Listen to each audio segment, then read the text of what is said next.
Құрметті оқушым, армысың? Бірінші сабаққа қош келдің. Бүгін біз ағылшын тілін үйрену жолындағы қызықты да пайдалы саяхатымызды бастаймыз. Және бір ай бойы әр күн сайын бірге боламыз. Ағылшын тілі әлеміне толықтай кірмес бұрын ең маңызды сәттерін айтып кеткім келеді. Бұл сабақтарды қолдану нұсқаулығы. Себебі мен үшін сенің әрбір уақытың тиімді әрі нәтижелі өткені маңызды. Ал нәтижеге жетуің үшін сәйкесінше нұсқаулықтар мен ережелерді ұстануың керек. Ең алдымен өз-өзіңді ұйымдастыру туралы айтқым келеді. Бұл сен үшін де, мен үшін де ең маңыздысы. Бұл курс жүйелі дайындықты қажет етеді, әр күн сайын. Яғни қандай көңіл күйде екеніңе қарамастан, тіпті шаршап тұрсаң да, көңіл күйің болмаса да, әр күн бір сабақтан көріп отыруың керек. Мақсатыңа жетуің үшін шаршамай еңбек етуге ниеттен. Әр күн бір сабақ. Бұл әдет шынымен де нәтиже беретін методиканың ең маңызды қағидаларының бірі. Бір ай бойы әр күн сайын бірге дайындалатын боламыз, және курсымыз 4 аптаға бөлінген. Бірінші аптада to be етістігі туралы өтеміз. Екінші аптада осы шақ туралы өтеміз. Үшінші аптада өткен шақ туралы өтеміз. Және төртінші аптада келер шақ және материалдарды бекіту. Әр апта 5 сабақтан және 2 өздік жұмыс жасау сабағынан тұрады. Яғни бұл сабақта өткен сабақ бойынша көбірек практикалық жұмыс болады. Менен тапсырма жауаптарын алатын боласың. Өзің тапсырманы орындап, өзің тексересің. Сондықтан демалыс күндерде тапсырма орындауға дайын бол. Әр күн бір сабақ. Сонымен қалай осы сабақтарды дұрыс қолдану керектігі туралы нұсқаулық. Ең біріншісі және ең маңыздысы бәрін дауыстап айтып отыру. Ағылшынша көрген, оқыған нәрселеріңді ауызша оқып, айтып отыру керек. Бұл өте маңызды. Бірақ ең маңыздысы жай ғана ақырындап айтып қана қоймай, ести алатындай, түсіне алатындай нақты, анықтап, дауыстап айтып отыру керек. Сонымен қатар сабақты паузаға қоймай, бірден толық көріп шығуың керек. Егер тоқтатып қойып, назарың басқаға ауып кетіп отыратын болса, онда берілген информацияның жартысын қабылдамай қаласың. Сенің назарың 100% сабақта болу керек. 25-30 минут отырып дайындалу керек болады. Үшіншісі, бірінші рет сабақты толық көріп шыққанда ештеңе жазудың қажеті жоқ. Бұл өте маңызды. Барлық керек информацияны, жаттау керек сөздерді сабақтың соңында аласың. Сондықтан артық нәрсені жазудың қажеті жоқ. Тек мен айтқан кезде ғана жазсаң жеткілікті. Мысалға, тапсырма орындағанда немесе тыңдалым тапсырмасы кезінде. Жаныңда әрдайым қалам мен қағаз болған абзал. Ал екінші рет тыңдағанда, көргенде дәптеріңе өзіңе керек жерлерін тоқтатып, түртіп алсаң болады. Төртіншісі, мен назарыңды аударған нәрсеге көңіл бөліп отыр. Ол да өте маңызды.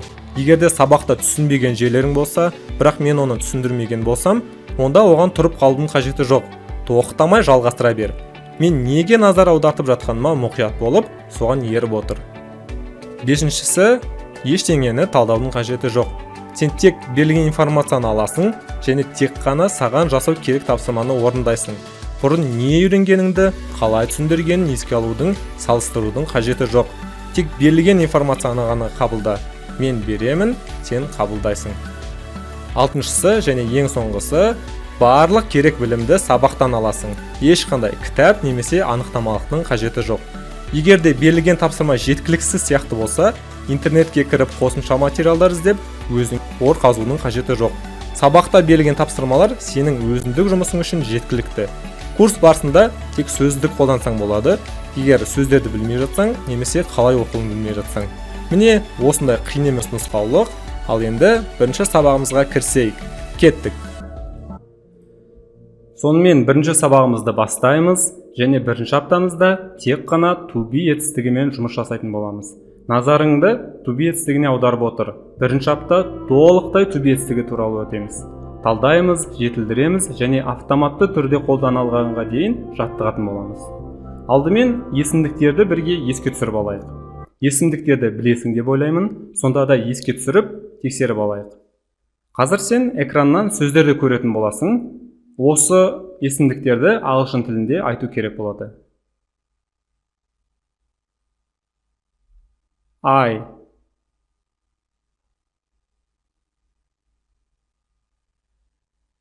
you,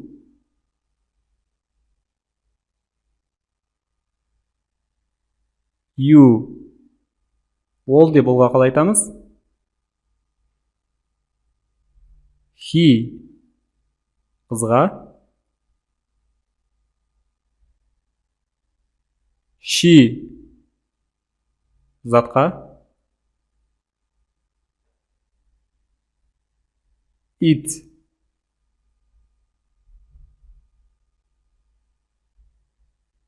we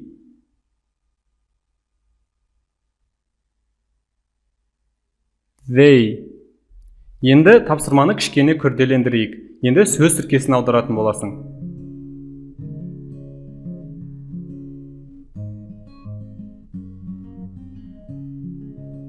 My bag.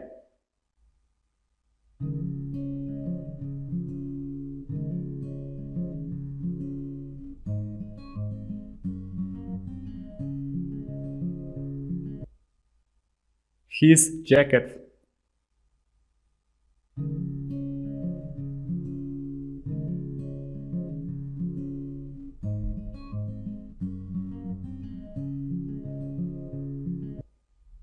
Their car.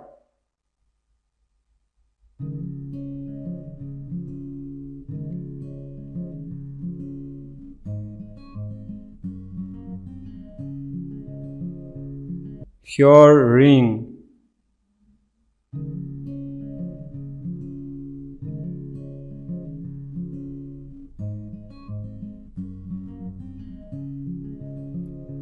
Your phone.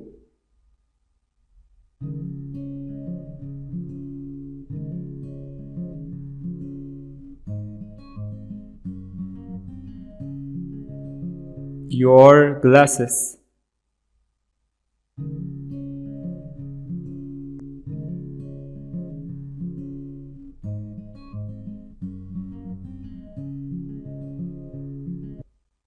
My place. Жақсы, керемет. Біз сенімен есімдіктерді еске түсіріп алдық. Егер де араларыңда өте оңай ғой дейтіндер болса, есіңе салып қояйын. Біз енді қыздырынып жатырмыз. Бүгін бізде бірінші сабақ. Барлығы бірте-бірте болады. Алдымен жақсылап қыздырынып, дайындалып алу маңызды. Ары қарай біртіндеп қиындай береді. Сондықтан назарыңды басқа нәрсеге аударма. Естеріңе салып қояйын, бүгін біз осы шақтағы to be етістігін өтіп жатырмыз. Сонымен to be етістігі болу және болып табылу деп аударылады. Есімдіктерге қарайық, оларды білесің, ал енді мұқият бол. To be етістігінің есімдіктерге қарай қалай түрленетініне назар аудар. I am, he, she, it, is, you, we, they, are. Енді осы кестеге мұқият анықтап қарап, қайталап шық.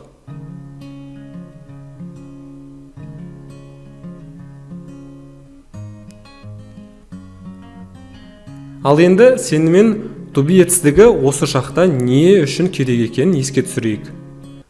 Ағылшын тілінде сөйлемдерде міндетті түрде бастауыш және баяндауыш болу керек. Бастауыштан кейін екінші орында міндетті түрде баяндауыш келеді. Жай ғана жаттап ал. Ағылшын тілінде баяндаушысыз, яғни етістіксіз сөйлем болмайды. Ал кеттік, мысалдармен көрейік. Менің атым Қасым. Бастауышты іздейміз. Атым, баяндаушты іздейміз. Ал бізде бұл жерде баяндауыш жоқ. Қазақ тілінде баяндауыш жасырын келеді және сызықшамен беріледі көбінесе. Бірақ біздің есімізде болу керек. Ағылшын тілінде міндетті түрде баяндауыш болу керек. Міне осы кезде бізге көмекке to be етістігі келеді. Ол баяндаушының орнына жүреді. Бастауыш. Екінші орында баяндауыш болу керек. Біз is көмекші етістігін қоямыз. My name is Қасым. Ол қыз әдемі. Бастауыш. Қыз. Енді баяндауышты іздейміз. Бұл жерде жоқ. Кеттік, аударып көрейік. The girl beautiful. Және to be етістігін қоямыз бұл жерге. The girl is beautiful.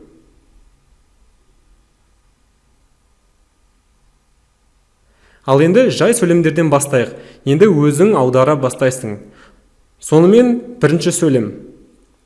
Мен бақыттымын. Сөйлемді аудару үшін сенде бірнеше секунд бар.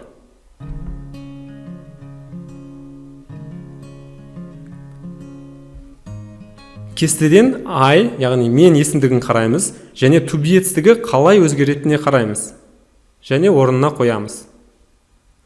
I am happy.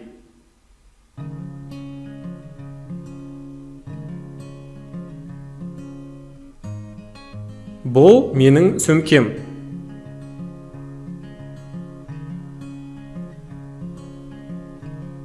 It қандай to be етістігі келеді itпен?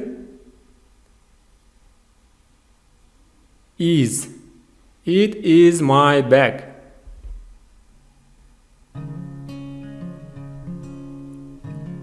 Менің сөмкем көк.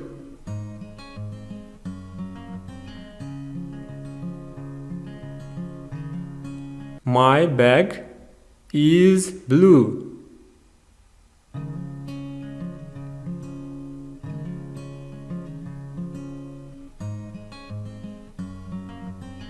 Бұл оның күртешесі.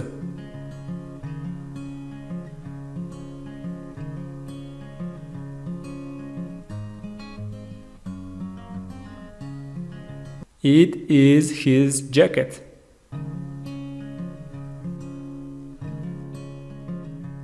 Оның күртешесі жылы.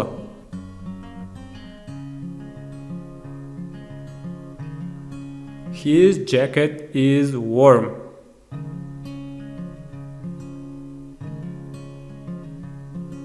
Бұл олардың көлігі.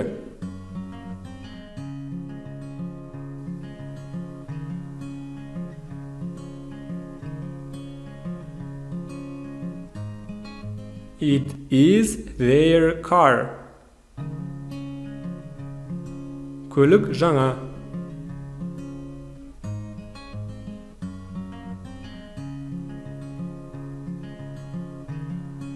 The car is new. Енді елестетіп көр, сен кинотеатрға келдің, және сенің орныңда біреу отыр, және саған айту керек. Кешіріңіз, бұл менің орным.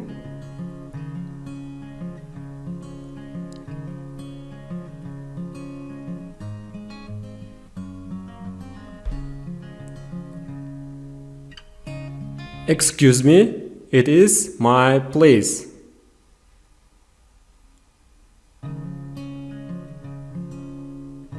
Бұл менің жол сандығым, яғни чемодан.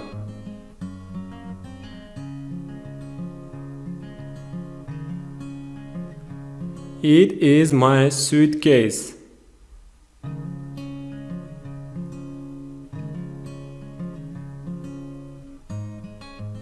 Ол ауыр.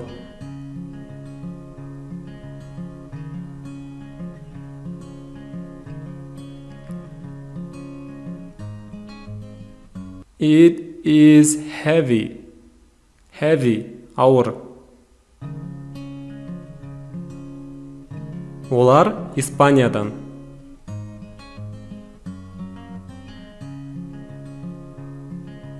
They are from Spain.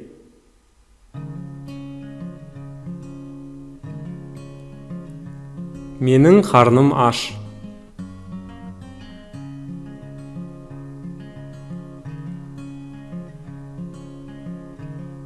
I am hungry.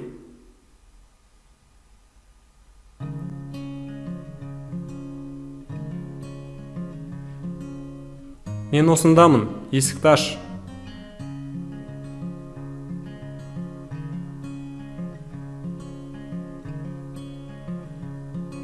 I'm here, open the door. Мен дайынмын.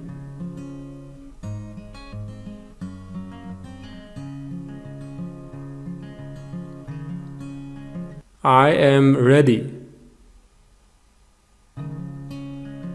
Олар бос емес.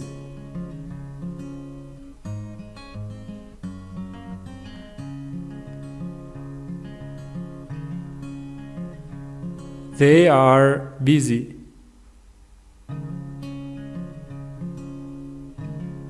Олар конференцияда.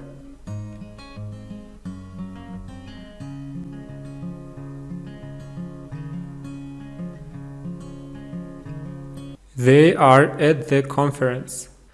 Тағы да еске саламын, to be етістігін шатастырмау үшін сөйлемде бастауыш пен баяндауышты, яғни етістікті ізде. Ал енді сенімен тыңдалымдағысын дамытайық. Бізге осы бастан ақырындап ағылшын тілінде сөйлеушілердің айтқанын тыңдап үйрене беруіміз керек. My, your, his, her. What's your name? My name is Jennifer. What's his name? His name is Michael. What's her name? Her name is Nicole. Енді міндетті түрде қысқартылған сөздерге назар аудар. Ағылшындықтар қалай to be етістігін қысқартатынына назар аудар. Олар what's деп айтады. Себебі бұл айтқан what is дегенге қарағанда тез әрі оңай. Мысалға, what's your name? Сенің атың кім? Біз ағылшын тілінде сөйлеушілердің қалай айтатынына үйрене беруіміз керек. Осы қысқартылған сөздерге көңіл аудар және үйрене бер, кейін шатастырмасын.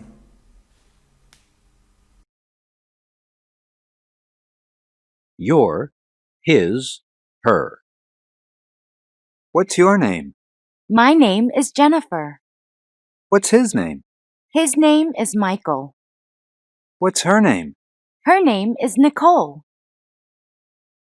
Біз қазір тыңдалым дағдысын дамытуды жалғастырамыз. Бар назарыңды тек тыңдауға, субтитрді оқуға және не туралы екен түсінуге назарыңды аудар. Ең бастысы, қазір ештеңені жазудың қажеті жоқ. Түсінбеген сөздер болса да қағазға жазудың қажеті жоқ. Себебі сабақтың соңында барлық сабақта кездескен, керек болған және жаттау керек болған сөздерді беретін боламыз. Where are you going now, princess? Shh. I'm going to be naughty. Oh dear. Oh dear. Бұл қазақша айтқанда құдайым-ау деп айтылатын одағай. Сонымен қатар oh my god деген одағайды білесіздер. Бірақ oh dear деген оған қарағанда сыпайырақ түрі болып келеді. Келесі фраза ол I'm going to, яғни бір нәрсені жасайын деп жату. Бұл фразаға кез келген етістікті жалғастырсаң болады. Мысалға, мен тамақ жейін деп жатырмын деп айтқан кесе I'm going to eat. Мысалға, I'm going to dance. Мен билейін деп жатырмын. I'm going to drink. Мен су ішейін деп жатырмын.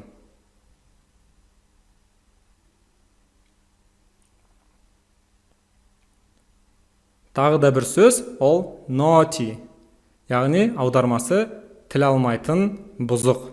Мысалға, a naughty boy, бұзық бала. Ал енді мына сөйлемге қара, сен бұл сөйлемді енді аудара аласың. I'm going to, бір нәрсе жасайын деп жату, be, болу, naughty, бұзық. Мен бұзық болайын деп жатырмын. I'm going to be naughty.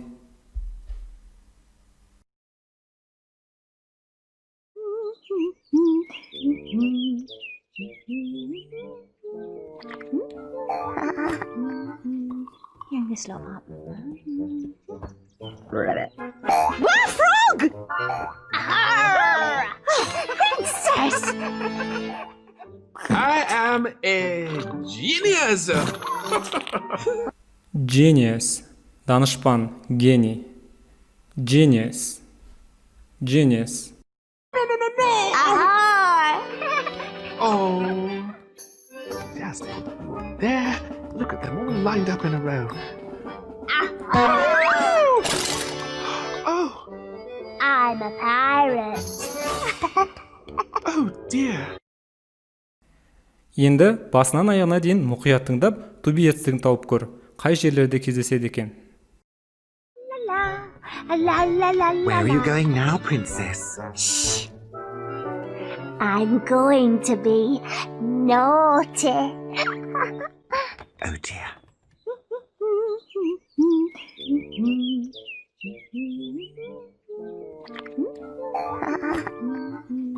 You're gonna slow up. What frog? Arr! Princess! I am a genius. Boo! No. Arr! Oh, just there. Look at them all lined up in a row. Oh, I'm a pirate. Oh dear. Мен сені бірінші сабағымыздың аяқталуымен құттықтаймын. Бұл сабақта танысу болды. Енді келесі сабақтар барған сайын қызықты бола түседі, әрі қиындай береді. Қазір сенің үй тапсырмаң туралы айтамын. Ертеңге, яғни келесі сабаққа не істеп келуің керек? Ең бірінші алдыңда көріп тұрған сөздерді білуің керек.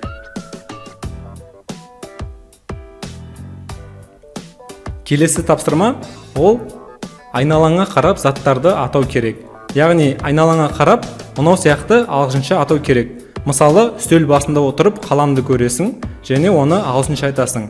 Бұл менің қаламым, ол қара, ол кішкентай деп қаламды әртүрлі сын есімді қолдана отырып сипаттай бастайсың. Әрине, to be етістігін қолдану арқылы. Мысалға, it is my pen, it is black, it is small. Тура осылай барлық көрген заттарыңды аттайсың және сипаттайсың. Білетін сын есімдеріңді қолдансаңдар болады.